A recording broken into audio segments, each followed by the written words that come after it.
আর ত্রিদীপদা আমাকে আগে থেকে দেখুন বইমেলা প্রাঙ্গণ আমরা করে দিয়েছি, টোটাল হেল্প এখানে বিনা পয়সায় সব করে দিই। আমার মনে হয় বইমেলায় যেটা করা উচিত, অনেক তো মানে দুষ্টু মিষ্টি লোক নিয়েই জগৎ, আপনাদের একটা ইন্স্যুরেন্স করে রাখা উচিত, আছে করা। তার কারণ হচ্ছে বাই চান্স যদি কেউ কিছু দুষ্টুমি করে তাহলে যাতে লোকসানটা না হয়, সেটা খুব ভালো। এটা শুনে আমি খুশি হলাম, কারণ আমি সব ব্যাপারেই করে রাখি এখন, বাবা যা চলছে। আর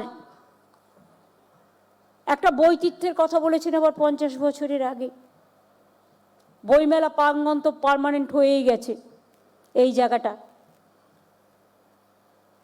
বৈচিত্র্য বলেছে জগন্নাথ ধামের মতো, মহাকাল ধামের মতো, দুর্গা অঙ্গনের মতো, ও তো অনেক করে দিয়েছে সব। দক্ষিণেশ্বরে তো কুশল বসে আছে, স্কাইওয়াক থেকে শুরু করে কালীঘাট থেকে শুরু করে সবই করে দিয়েছে। স্বামী বিবেকানন্দের বাড়ি থেকে শুরু করে, নিবেদিতার বাড়ি থেকে শুরু করে, কঙ্কালীতলা থেকে শুরু করে, একেবারে ফুল্লরা থেকে শুরু করে, তারাপীঠ থেকে শুরু করে, কিছু বাকি রাখিনি, জলপেশ শিব মন্দির থেকে শুরু করে শিব, আমার সব মুখস্থ আছে। আমি এখন এতটা মুখস্থ বলবো না, আপনারা বিরক্ত হবেন। আমি শুধু বলবো আমার শান্তনু এখানে আছে, শান্তনু এদিকে এসো।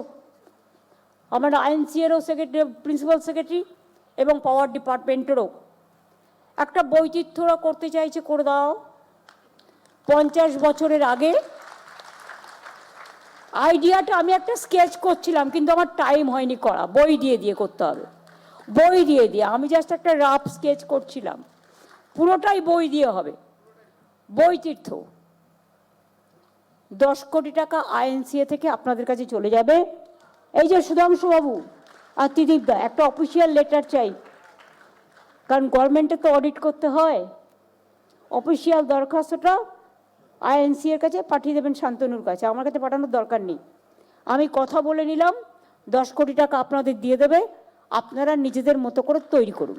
সুতরাং 50 বছরে এসে যারা দেখতে পাই যে আপনারা এটাকে বই প্রাঙ্গণের সাথে একটা বৈচিত্র্যও করে দিয়েছেন, এইটুকুই বলার।